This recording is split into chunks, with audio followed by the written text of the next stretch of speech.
Hi, everyone. Thank you for staying with us. I'd like to introduce our next speaker. She is the head of industrialized construction strategy and evangelism at Autodesk. She is known throughout the construction industry as the Queen of Prefab, a graduate of the University of Florida and the alumni of Harvard Business School. She is the former CEO of Excite Modular, a leading prefabrication consultancy and design builder of the critical infrastructure buildings. As a prefabrication consultant, she defined the language and the process that is adopted by companies, countries, and the builders around the world.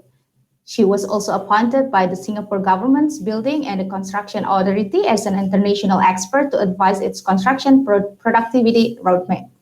Please welcome Amy Marks, Head of Industrial Construction Strategy and Evangelism, Autodesk, California. Thank you so much for having me. I did get a chance to watch Roger Krulak's presentation. Hey, Roger, that was like going back to old home week for me. So thanks so much for showing some of that work. I thought today we would talk a little bit about new opportunities, new business models. How do we change these siloed industries? I know Roger's here talking from the modular industry perspective, but truly for the built environment, we're an ecosystem of industries, from architecture to engineering to construction to some of our subcontracting trades to the modular industry that I just mentioned. But we are all part of this big ecosystem, from manufacturers as well. How do we sort of converge some of those silos that's happening naturally? How do we take that and create some opportunities for ourselves? I think you've heard enough about me, but I'm now over at Autodesk, and I'm here to help anyone, and feel free to reach out to me if you need anything moving forward from myself or from Autodesk. So this is a very interesting slide. I hear words all the time that don't actually mean what they say. And they use all these words. We have a sort of a language problem in our ecosystem that people use these words interchangeably sometimes when they shouldn't be. And they're using some old words and haven't evolved their thinking. I hear the word offsite quite a bit. There's a lot of on-site prefabrication going on these days, which you cannot call off-site fabrication. There is design for manufacturing and assembly. I'll talk more about that today. I hear that interchangeably used for prefabrication. There's lots of different building words that we hear, like modular or skids or modules or assemblies. And I think it gets very confusing for people, which is why we've had really a problem on uptake in the past for these reasons.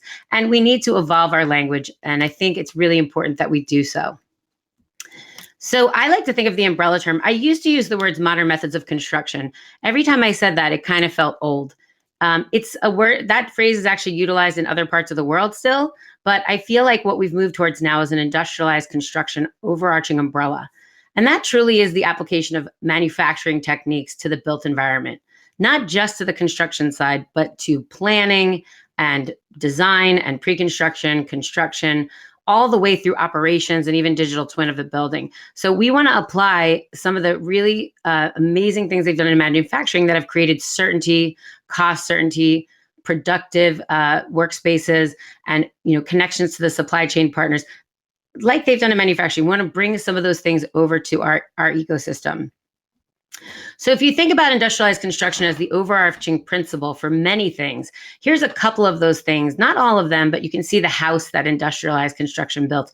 I'm a lean practitioner as well. So if you think of the house that Toyota built, this is a little bit of a nod to that as well. And so the foundation of the industrialized construction house is both technology and process enablers. So things like the Internet of Things, we're getting more and more. I'm seeing people doing assemblies with sensors inside, and we're thinking about what that autonomous building might look like when we can actually get information real time from pieces and parts within the building, not just the equipment we know of today, but truly the whole building as it operates as a whole, allowing for us to adapt the building to the end user's experience, as well as things like preventative maintenance, and really understand how that building is operating and interacting with the space.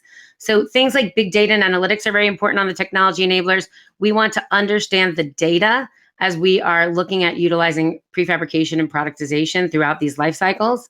And also the cloud is important. So if you think about what just went on with the pandemic, being able to share information in the cloud with multiple stakeholders, especially when you're going to be building things concurrently, if you're actually fabricating things and offsite, you can actually talk to each other. And that's really important that we have that resiliency of the cloud in order to do that, and also the speed of that. The process enablers, I'm on purpose saying lean manufacturing and not lean construction. Lean doesn't necessarily get you prefabrication. It actually can stop you from getting prefabrication. And I sit on several committees for, groups that are talking about lean as well as advanced work packaging to help people understand that you need to enable a process that is not so trade specific, but mostly element specific. So things like target value design or, things that are upfront in the process as they're collaborating, so that we think about things in terms of prefabrication and not just trades. Building information modeling. So if you're thinking about doing any kind of prefabrication these days, you want to move to multi-dimensional CAD.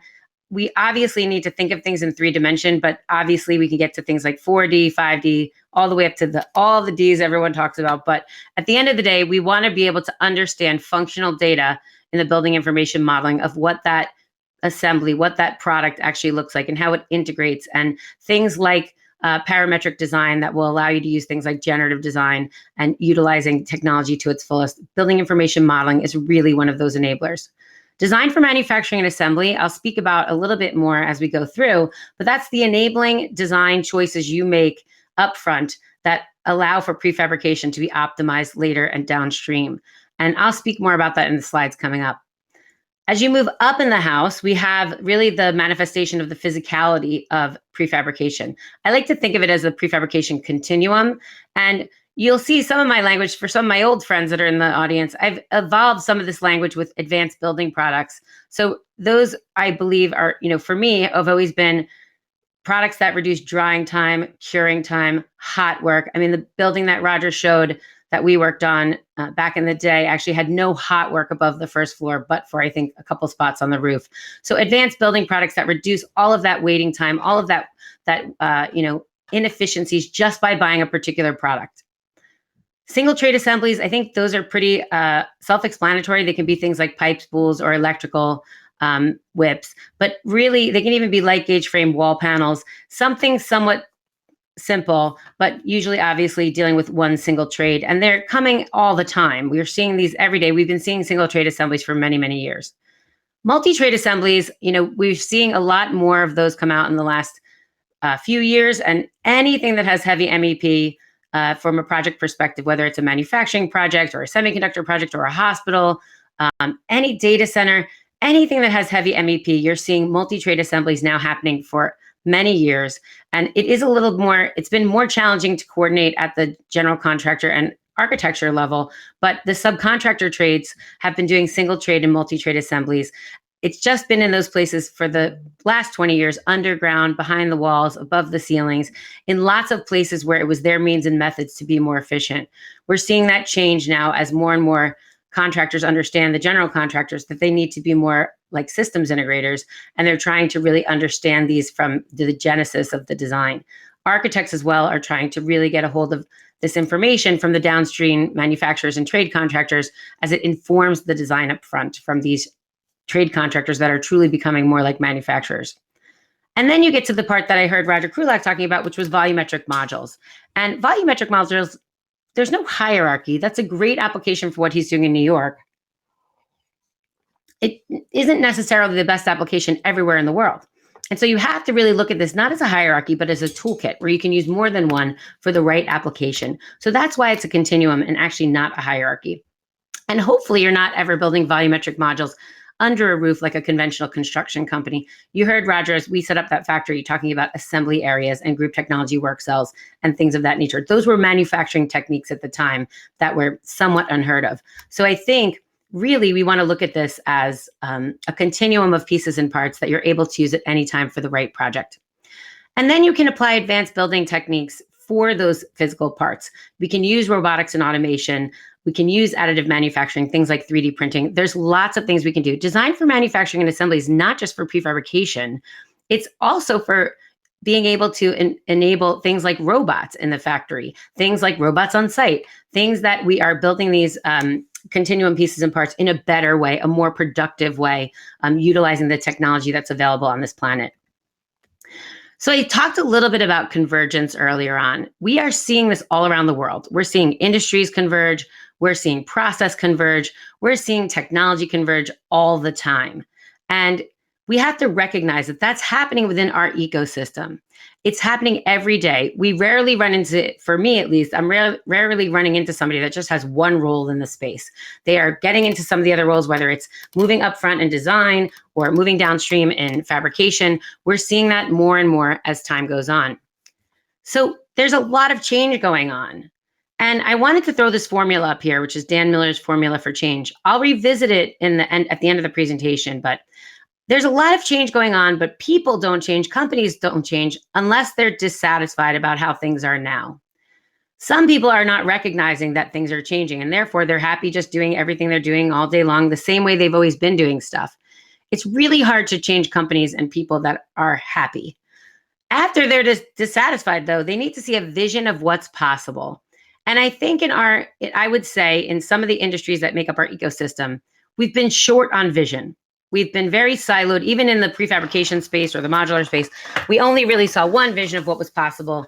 And even back in the day, didn't even recognize that there were others making things that were pieces and parts and not necessarily just volumetric boxes.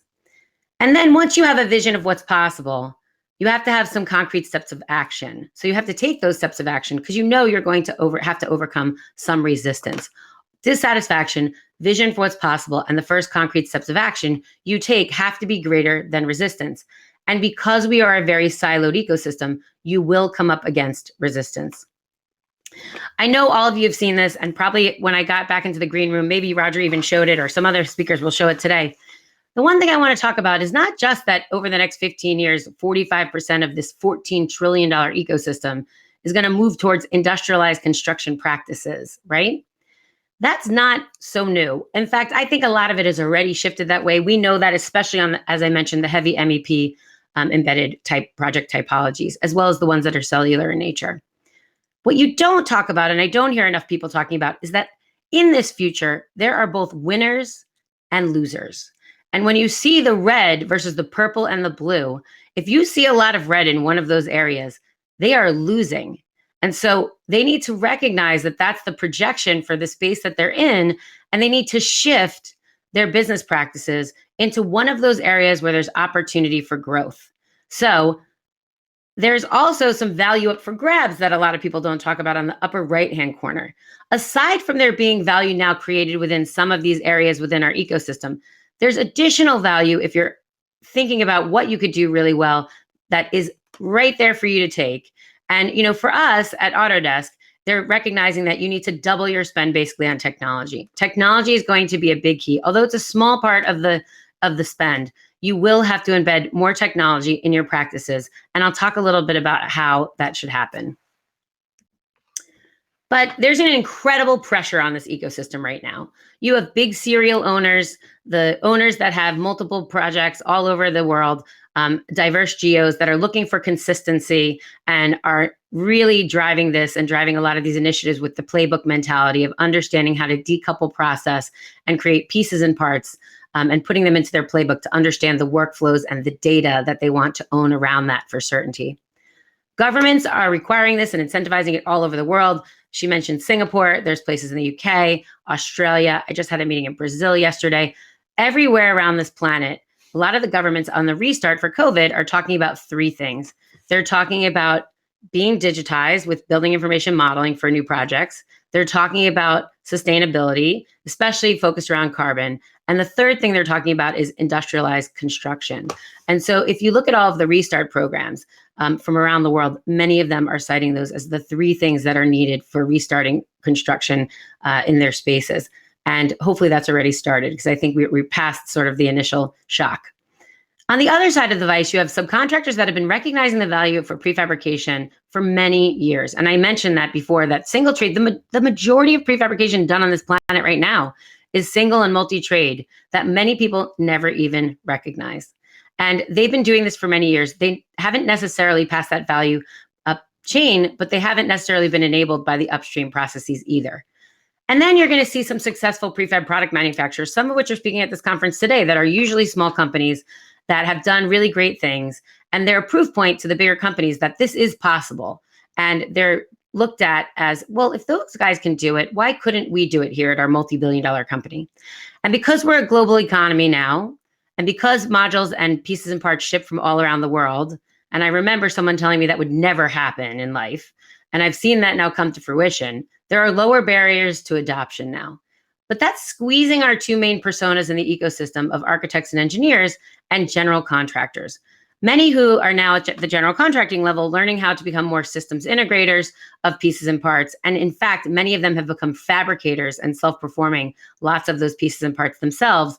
And again, even architects have become fabricators and are opening up their shops or specialty divisions of their companies to enable prefabrication and industrialized construction. So we even see owners now that are opening up shops, and we see that happening more and more around the world. So again, that pressure creates a blurred line, and you're seeing the business models actually change. At the bottom line of design for manufacturing and assembly, which I often hear misused for the term prefabrication, we have to move the make information, right? The make and operate information up into design. That is very important. These are the design choices you make that enable prefabrication. And it's not a term that's made up. So we shouldn't call it prefabrication in and of itself, because these are terms that come from the manufacturing space before, we really started talking about it in our space. Design for manufacture are choices you make as a designer and engineer for ease of manufacturing. These days, in order to do that, you would need to understand all the rules that apply for somebody's particular system or proprietary pieces and parts. You need to know all the supply chain that supports them. So all of the details, all of the supply chain that supports the pieces and parts, the way in which they fabricate, all of those will become important in the design for manufacturing choices that you make. Design for assembly are different choices that you need to understand that affect things like shipping, handling, craning things into place, moving them into place, fastening them, protecting them. Those rules are also different for each piece part, and they're different by each proprietary manufacturer because there are very little standards within prefabrication in our ecosystem. Concatenating those two terms, though, as design for manufacturing and assembly, we are really trying to look at these principles, these rules, to shorten design cycle time when we're utilizing things and reduce material and overhead costs. But we really have to utilize standards to reduce costs. So we've been doing design for manufacturing really by hand lately. And that's one of the reasons why it has not been always cost effective. It has not always resulted in less waste because we're doing it a lot of times downstream too often. We're designing things that can't necessarily be made the most efficient way before we introduce those people. And actually, even when they get there in the beginning, because they are not they are not productizing, we are finding that a lot of the solid waste in our landfills, 40%, is coming from our construction industry. That we have to really recognize, and we have to figure out how to end digital waste to then now end physical waste. Speaking of that, the concept beyond that is not just design for manufacturing and assembly, but design for manufacturing and assembly plus disassembly and reuse. And I talked a lot about this when COVID started, that not only are we looking for things that can be taken apart and reutilized in other spaces, but even for permanent buildings, we need to think about how does this allow for scalability and technology swaps. I believe the concept of the 50-year lifespan building integrated with all the technology we have today is a concept that is seeing the end of its life form. We need to decouple complicated systems so that we can actually upgrade those systems, swap the technology, upgrade the capacities, create new capacity and increase capacity in these buildings. And so the choices that we're going to make for that will allow us to be able to reuse some of those pieces and parts and allow for circularity. And that's truly where we want to go at the end of the day. There is a difference between prefabrication and productization. Prefabrication is what we're doing now mostly. And as I said, we're not always making the same pieces and parts all the same time. Productization looks more like the generator that you see on the right here from Kohler. And H.T. Lyons did an amazing job at that central utility plant, but at Kohler, no architect when we are integrating generators, they don't wake up in the morning for their project and say, I know Kohler makes a 200 and a 250 horsepower capacity generator.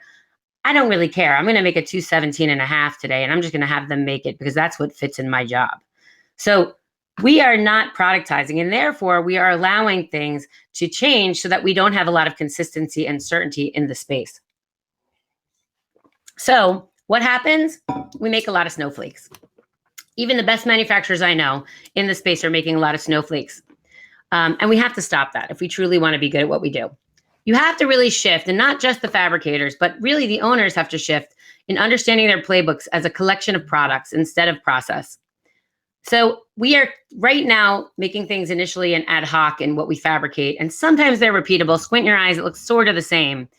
But we need to get to a place where it's defined, managed, and optimized as products so that we can truly integrate them like products at the level in which we talked about for that generator. That is going to unlock the benefits that we have not yet seen in just prefabrication. So for all my architects out there, that doesn't mean every building is going to look like this. So let me tell you a little bit of a different story. I used to tell, and I know Roger and I used to tell that story all the time about the chassis for VW, but I'll tell you a little bit different version of that, which I think for me is a little bit where we're headed to in the world.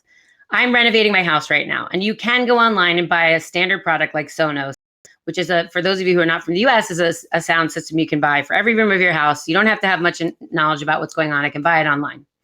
Or in my town, I can go down to a very expensive audio consultant and tell them that I love the art of sound. In my house, I want it to feel like when I listen to vinyl that I'm actually listening to something that's old. I want it to feel like, you know, the sounds are there. I want to feel like when I'm watching this technology that I can feel the bass. I want to be in my, you know, spa area, and I want the water of my bathtub to even turn on, or who knows when I want to start this sound system. I can have pretty much anything I want when you pay enough money to have a bespoke sound system.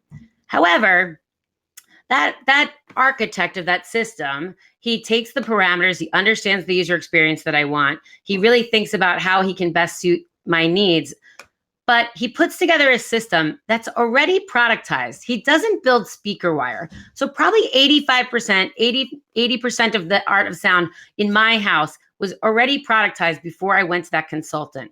It's how he aggregated those products that made my sound system custom, including I don't have black speakers in my house because nothing is black in my house. Everything is white. It looks very girly. It freed him up to make me custom speakers that he would not have had time for if he was manufacturing speaker wire for every single client or amplifiers in a different way for every single client. So he truly becomes the architect of a custom system that is mostly productized. That's how we want to look at buildings moving forward in the future. You need a platform approach in order to do that. And that's really why I came to Autodesk, to be neutral. You need to understand the product portfolio that you're utilizing. And at Autodesk, that's, you know, the Revit and AutoCAD, as well as the Autodesk Construction Cloud and things that in our manufacturing software and our manufacturing products that we also have. But built on Forge, we have a lot of products that we work with that make connective tissue between these, including our own with BIM 360. You won't be able to take that product from concept to completion unless you have a connected workflow that allows for the information to transfer from each one of those products that you're using, software products within your company. And you need to understand if this, you know, map for this workflow, you have to first productize the physicality, and then you want to productize the workflow. You have to understand from start to finish for that wall panel, for that electrical room, what the workflow is for that. And if there are gaps there, how do we fill that? Do you fill it with, you know, a product that is available on the market? Do you work with our consulting team to build you a product? Do you build a proprietary product? But you need to focus on the connection of the workflow, and that also needs to be productized. I'll show you a proof point of that we've just built some connective tissue under my team that you'll see now. Whoops. Sooner and respond to bids faster? Want to spend less time laboring over production documentation for one-off projects? With Autodesk IC Drawing Automation, you can, by shifting from a project mindset to a product mindset. By connecting building content authored in Revit with fabrication details created in Inventor, you can automatically create the documents you need. Using Autodesk Inventor, you can build parametric models for your engineered-to-order products with key parameters like height and width, which will drive all other product rules. Inventor allows you to define logic for how key parameters influence all other parameters. Then you can publish the Inventor model to IC Drawing Automation. This sets you up to generate shop drawings, models, and bills of materials automatically and at scale. Here's how. Once an architect sends you a Revit model, you can upload that model to IC Drawing Automation. Then you can map the key parameters from the Inventor model to the Revit model. IC Drawing Automation uses the values of Revit's parameters to generate all of the documentation you need. Automated models, automated shop drawings, automated bills of materials, so you can move on to bidding,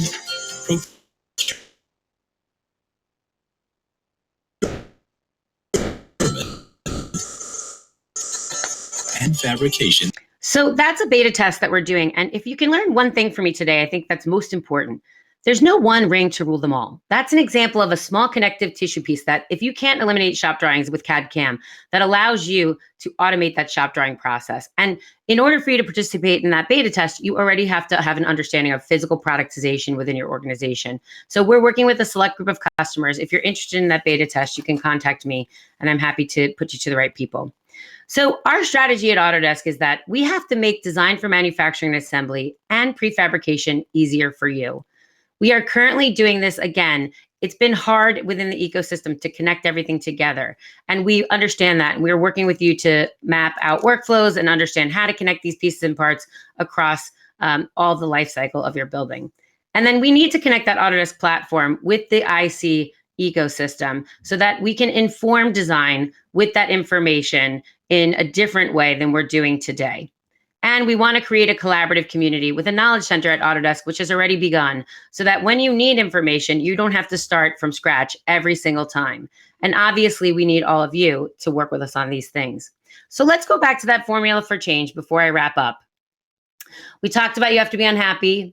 You need to see a vision for what's possible. For me, that vision is a connected ecosystem that allows for more certainty, utilizing productization both at physical and digital levels that truly give us what we have needed to close these gaps of our silos. And we need some first concrete steps of action, which I'll talk about next before I close. And again, you will have to overcome resistance. Some of the resistance I overcome on a daily basis comes from many different places, inclusive of some of the people that believe that they are the ones that really embrace prefabrication. So we have to really start acting and thinking bigger. This is not about one industry. This is about the entirety of the ecosystem that deals with the built environment. Owners, architects, engineers, general contractors, subcontractors, manufacturers, all the way through even our permitting people and our governments. We have to truly understand that this is not just a sliver of a small space. And for that reason, we've created a transformation framework. So once you understand those outcomes that you want that are going to make you transform and adopt your company, that change your company and how you're looking at things, whether you want to grow your business or you're interested in sustainability, if you're looking for risk reduction, these will change and they vary depending on what company and the drivers that are making you want to transform. But it's not enough to want things. That's the vision part, right? You need a strategy. And those first concrete steps of action start with foundational skills, tools, and processes. You truly have to understand where your organization is at from, the skill sets that you need in order to be successful at this. Things like manufacturing assessments, things like prefabrication and culture assessments that we do through our Convergence Consulting Group here, based in the Manufacturing Consulting Group at Autodesk. It's the reason I say foundational skills and tools are so important is that we on the software side are connected. Our anchor product portfolios are connected through BIM 360 and through Forge. And if you're missing one of those and you're truly looking for that connection, you will have a giant gap in the process. The same goes for things like you could probably afford to buy a 6-axis arm robot when you open up a factory. But if you haven't set up to have the skills, people, and culture to support that, it'll probably just sit and get dusty in the corner of your new factory without being utilized. If you haven't figured out the workflows and have people that understand how to operate that and to move that information needed upfront in design, you pretty much just waste your money. So foundationally, you want to make sure that you're ready for that 6-axis arm robot. And my friends that I work with on that space will tell you, you probably need to step up to that level of automation and robotics. So those foundational skills and tools, as well as the physical productization that we talked about and digital productization, we're doing that to drive data reusability, which we don't currently have in this space in many places. And so those are the first concrete steps of action I would tell you need to be taken for first. After, you need to digitize those processes. And I don't mean get off paper. We've already done that prior to this. That's part of the foundational skills and tools.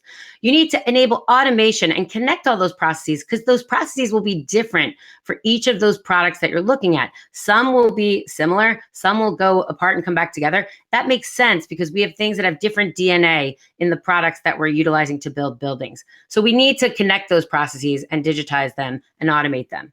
We need to think about platform thinking enabled by the cloud so that people can share in that information, and we can integrate other software, other stakeholders into that space, including, yours, so that we can optimize things that have been productized using our, some of our best tools like generative design to create digital twin, to enable things for the future that are going to be, you can't actually utilize those to the best of their ability unless you've productized and digitized.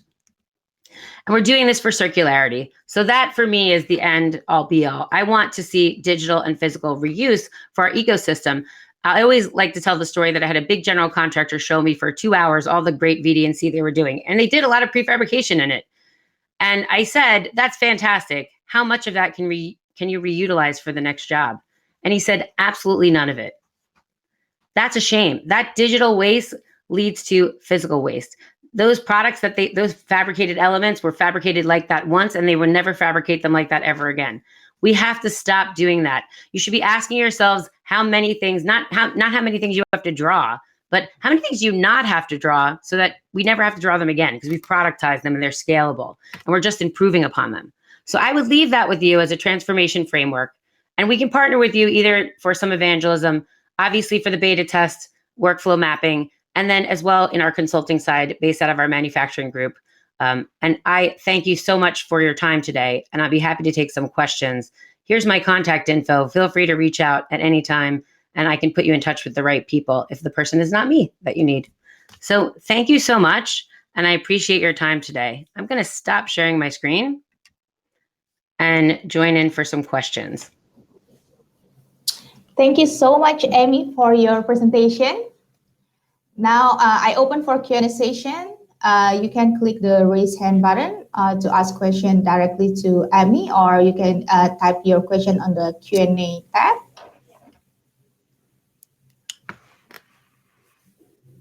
Let's wait for a few minutes for the question. I have a couple of people that want to participate in the beta test. Yes, definitely contact me. I see you in the chat. My contact information was on the last slide. Happy to help. Okay, I think the question is coming in on the chat from Michael. Do you have estimating software? We do have estimating software, actually. And I think more importantly than any one particular type of software, we want to make sure, if you look at our Autodesk Construction Cloud offering, that unified building product offering, you're going to want to understand how all of those things connect. And so I think that's more important than one particular type of software, but you want to really truly understand how those things are connected. There are different varying levels of estimating software. So it's sort of a broad question to enable estimates. So I think it's a better question one-on-one. If you want me, I can introduce you to the Autodesk Construction Cloud representatives. Okay. So yeah, we're still waiting for another question. Anyone want to ask question to Amy?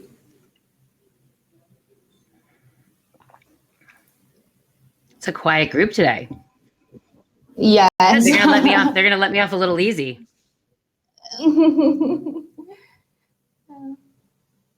Or everyone is clear already with your presentation, or anyway, like they can reach out 100%. To you directly, right? Yes.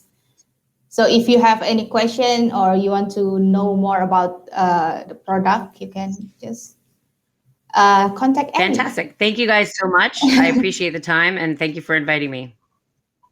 Amy, actually, there is one question, okay. Another question. Do you have a network of builders who are connected to Autodesk Cloud? We do, actually. We have a product called Building Connected. And so it is a network of builders that you can actually access and understand projects that are you can post projects there, and you can also look at projects that are being, you can bid projects through there as well as a builder. If you're a subcontractor or a fabricator, you can actually go onto Building Connected and sign up on Building Connected as well. Okay, I hope that answered the question. So, okay, there is another Okay. one. See, it takes time. Is there a cloud 3D model? You have a cloud 3D model? I don't know exactly what you mean by that. We have cloud products and we have products that enable modeling, and we have sharing of those models in the cloud. And we also have some manufacturing tools that actually are available in that format, I believe is what you're asking. So I think that might be the genesis of that question. If you want to be a little bit more clear and email me something or send to me on LinkedIn, I'm happy to answer. I think actually that's one of the, by the way, that's one of the very interesting things when we talk to one space within the built environment. A lot of people don't know that Autodesk has amazing manufacturing tools. And I think when you're looking at setting up a new factory and you're in the AEC space, there aren't many places you can go to actually help you that understand both the AEC space and the manufacturing space. And that's what's really unique about Autodesk. And those tools actually connect because we are heavy in the design and construction space as well as the manufacturing space. So I think that that's a really interesting thing when I talk to people in this side of the ecosystem. Many of them are setting up factories or trying to make their factories more efficient. And they're going to the AEC space to try to figure out how to do that. When you truly can come to somebody that is that understands the manufacturing space as well as that AEC space to connect them, because that's truly what you need. We are not just setting up manufacturing facilities not to be connected to the AEC space in design and construction. Okay, so another question, Amy. Sure. Can you explain the generation of bill of materials again? Can I say that again? The generation of bill of materials again. The generation of it? Well, that particular product in that beta test that you saw actually comes from an Inventor to Revit connection. And so people that are doing the beta test, we are using parametric modeling and templates to look at your products so that when you see something that looks something like that in the Revit model, you can actually attach your product to it. And it would automatically generate parametrically, depending on how you change the product, a bill of materials and for that product. So that's the genesis of that bill of materials in that particular instance. And that one is from a Revit to Inventor connection. There are other ways you can generate bills of materials at Autodesk. That particular one is using that particular connective tissue between Revit and Inventor. Okay. So, yeah, I think that's it for the question. Well, fantastic. Yes, yeah, that's it for the question. Thank you so much. So thank you so much. Yes, you too. Thank you so much, Amy, for the great presentation. It was my pleasure. And also for your time. Yes, so yes, after this, we'll be having a morning break and we'll be back at 11. Thank you. Thank you so much once again, Amy. Bye.